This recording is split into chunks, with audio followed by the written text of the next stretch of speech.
Siapa sini takut buat puding karamel sebab risau tak jadi atau tak suka guna telur? Yang ni versi paling senang, tanpa telur dan tak perlu kukus. Assalamualaikum and welcome back to Ramadan series with Adila. Satu hari, satu resepi selama 30 hari Ramadan. Hari ni, kita buat puding karamel tanpa telur. First, kita buat karamel dulu. Masukkan 1 cawan gula dalam kuali non-stick. Jangan kacau terlalu awal ya, biar dia cair dulu perlahan-lahan. Bila gula dah cair sepenuhnya, masukkan sedikit air dengan berhati-hati dan kacau sampai larut dan jadi karamel yang licin. Tuang terus ke dalam loyang dan ratakan bahagian bawah dan ketepikan dahulu. Sekarang kita buat bahagian puding. Dalam periuk, masukkan 2 cawan air, 10 gram serbuk agar-agar. Ni guna jenama ni.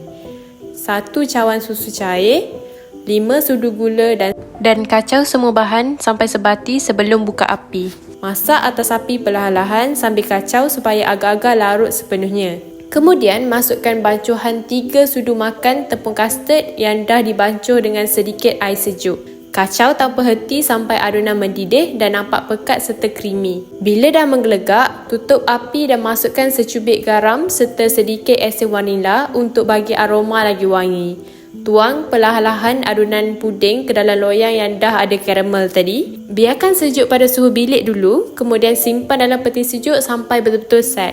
Dah siap puding karamel kita, okey? Tekstur dia lembut, creamy dan tak hanyir sebab tak guna telur. Bila terbalikkan, karamel tu akan turun cantik dan rasa manis dia tu memang sangat balance, okey? Memang sesuai untuk berbuka atau moreh. Selamat mencuba. Jumpa lagi esok dalam Ramadan series with Adila.